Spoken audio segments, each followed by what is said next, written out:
Ok, entonces voy a quitar a la María Paz. Bien, Ya, Nicole. Entonces vamos a escuchar tu presentación sobre salud oral en personas con discapacidad. Muchas gracias. ya, genial. Entonces Bueno, buenas tardes a todos. Mi nombre es Nicole Farfán, soy cirujano dentista, magíster en odontología, egresada de la Universidad de La Frontera y actualmente me desempeño en esta misma universidad como investigadora y docente y también trabajo en la Escuela Hospitalaria de Galvarino. Hoy les hablaré sobre salud oral en personas con discapacidad. Específicamente vamos a ver en profundidad el síndrome de Down y la parálisis cerebral, que son algunas de las manifestaciones que más comúnmente nosotros podemos ver. Avanza nomás.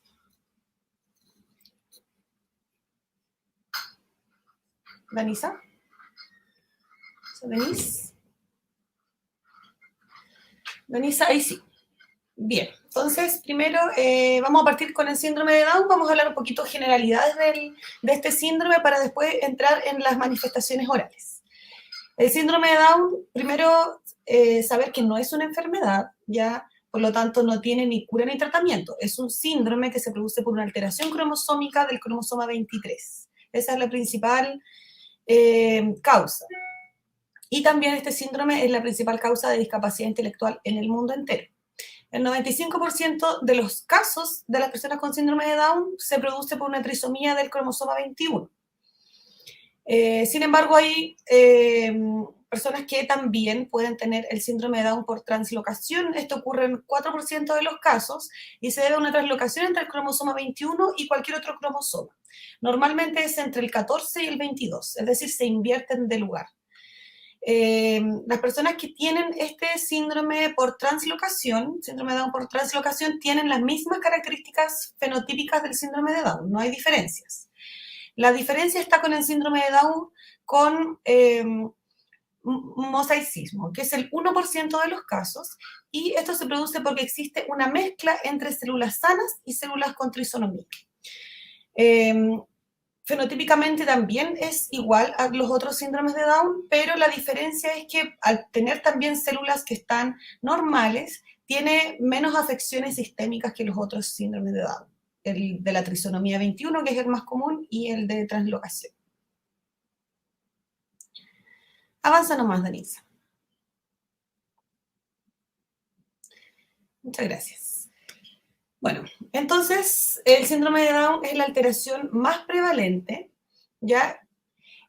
Bueno, las alteraciones más prevalentes son la dificultad del aprendizaje, las dismorfías craneofaciales, el hipotiroidismo, que va a afectar finalmente a un sinfín de regulaciones hormonales, las cardiopatías congénitas, que junto con las gastrointestinales son las más frecuentes de los síndromes de Down, y también pueden presentarse leucemias. La Organización Mundial de la Salud estima una prevalencia entre 1 de cada 1000 recién nacidos vivos a nivel mundial. Sin embargo, esta cifra, ellos mismos asumen que está de repente un poco sesgada, ¿cierto? Porque va a depender de muchas variables socioculturales, también, por ejemplo, acceso, diagnóstico prenatal y también la interrupción legal del embarazo, que en muchos países está ya legalizada. En Chile la prevalencia es prácticamente un poquito más del doble de lo que es a nivel mundial, y se cree que una de las hipótesis en nuestro país es por el aumento promedio de la edad materna.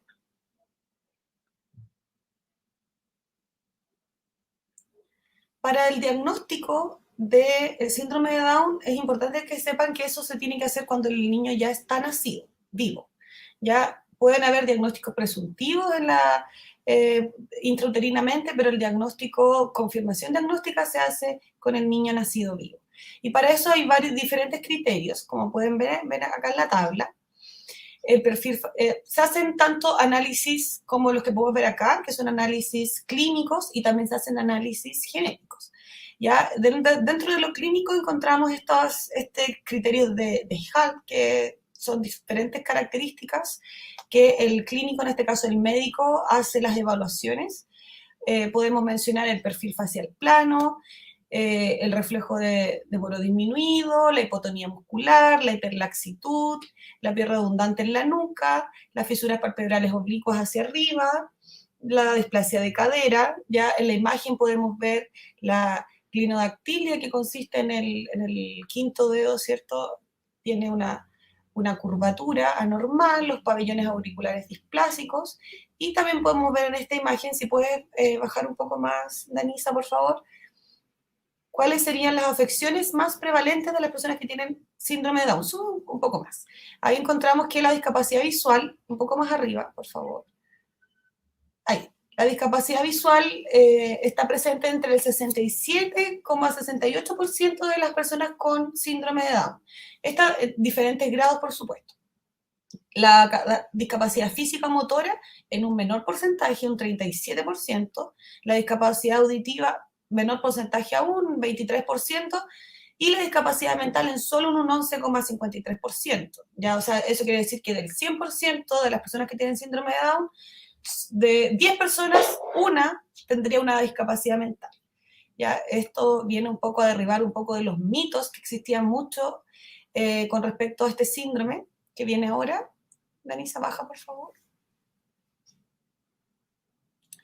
Por ejemplo, alguno de los mitos es que el síndrome de Down es una enfermedad. Como vimos al inicio, el síndrome de Down no es una enfermedad, es una condición genética y que en algunos casos tiene asociada algunas enfermedades, ya como las que vimos un poquito más arriba, gastrointestinales, y las cardiopatías son las más frecuentes. Existen grados de síndrome de Down falso, ya se tiene o no se tiene el síndrome, es solamente una condición, no existen grados, ya eso igual tiene que quedar bien claro. El tercer mito es que solo las madres mayores tienen hijos con síndrome de Down. También es falso, porque si bien la edad es un factor de riesgo para la condición genética, no es determinante. El cuarto mito es que las personas con síndrome de Down tienen una vida corta.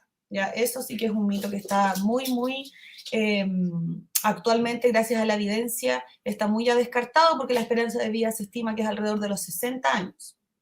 Mito 5 es que todas las personas con síndrome de Down se parecen físicamente.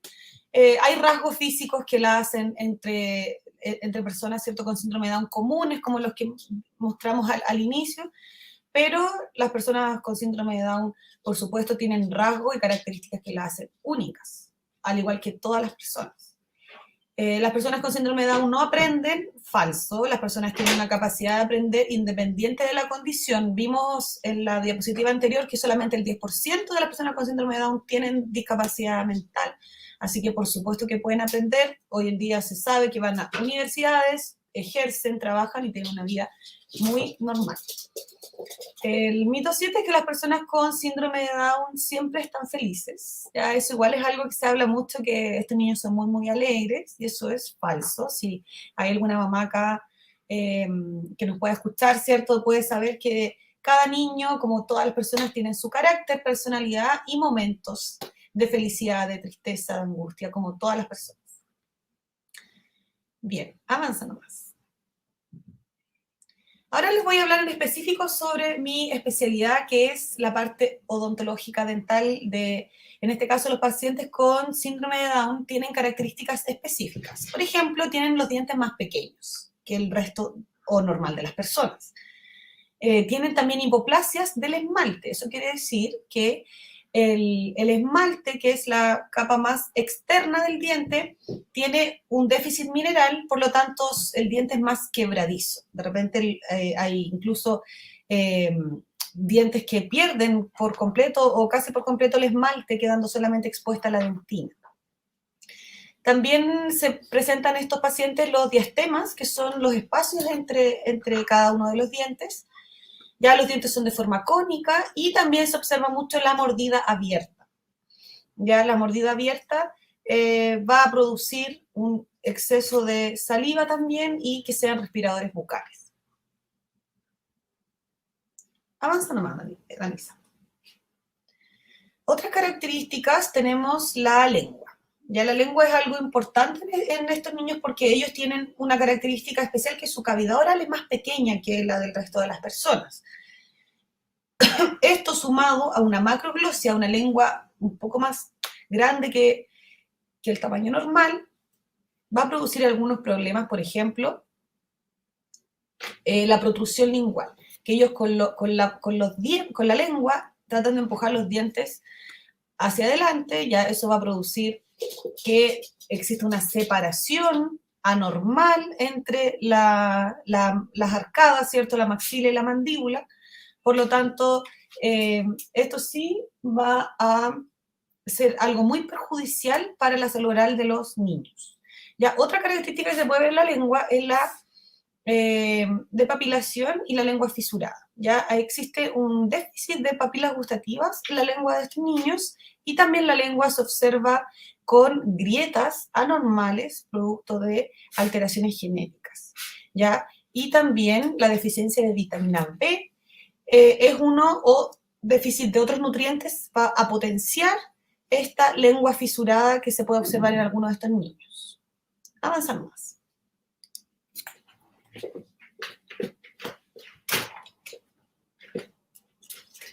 Bien, los labios es otra característica de la cavidad oral distinta o un poco diferente, ya que los labios son más gruesos y tienen una tonalidad más blanquecina que los labios normales. El labio superior es más corto, la comisura labial está descendida, ¿ya? Y el labio inferior se encuentra generalmente agrietado. ¿Ya? Hay que humectar muy bien los labios de estos niños, ¿ya? A pesar de que tengan siempre saliva, esa saliva también va a deshidratar el labio. Bueno, todo esto sumado también a que la respiración bucal o la respiración oral con babeo va a producir una quilitis angular, que es cuando se parten, ¿cierto?, las comisuras de los labios. Eso es muy, muy doloroso, hay veces que incluso llega a sangrar. Entonces, es muy importante en estos niños, sobre todo por el exceso de saliva, y que los labios están más agrietados que el resto de las personas, deben usar ojalá mucha vaselina o algún lubricante en los labios y en sus comisuras. Bien, con respecto al paladar encontramos un paladar ojival. ¿Qué es un paladar ojival? Que es un paladar en cuanto al largo se encuentra reducido, ¿ya? Y es más ancho de lo normal, así como se puede ver en esta imagen. Esto va a producir malposición dentaria en los niños. Avanzamos más. En cuanto a la oclusión, encontramos que el 54% de los niños con síndrome de Down presentan una mordida abierta. Este arco que se puede observar ahí en la imagen.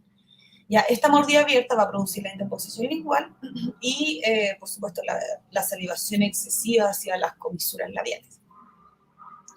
Otra alteración es la mordida cruzada posterior, donde los dientes posteriores se encuentran invertidos en cuanto a las líneas como debería ser. Ya se encuentra un molar inferior más protruido que el superior.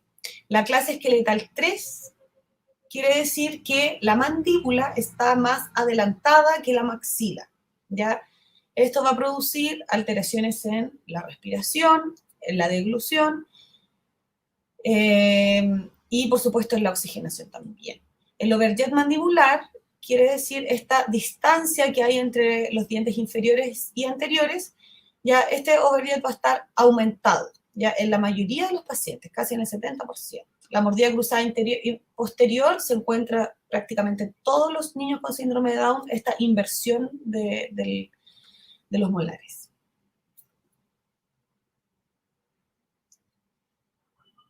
Ahora, ¿qué patologías de la cavidad oral podemos encontrar en estos niños? Avanzamos.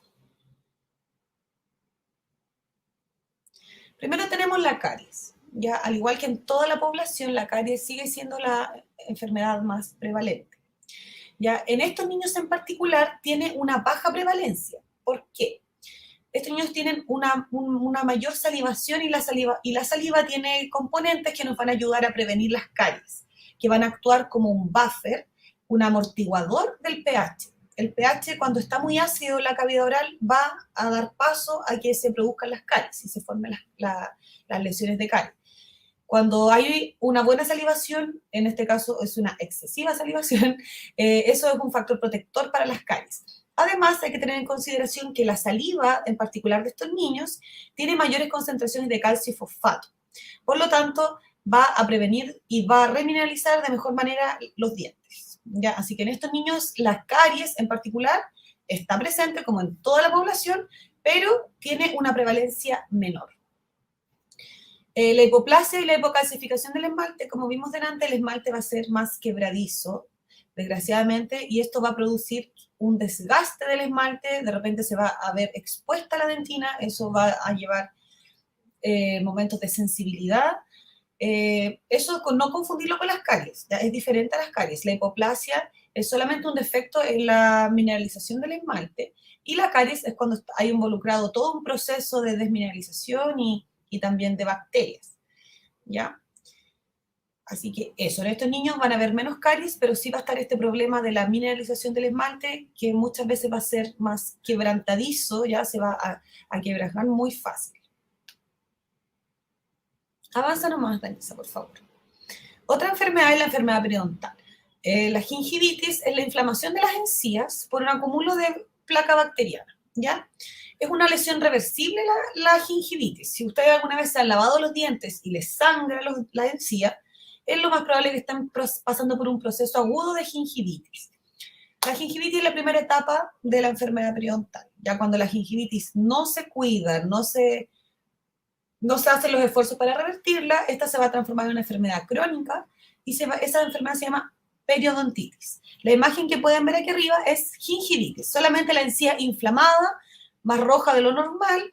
Ustedes se van a cepillar los dientes y va a sangrar, quizás van a comer una manzana, le va a quedar un poco con sangre la manzana. Eso es gingivitis.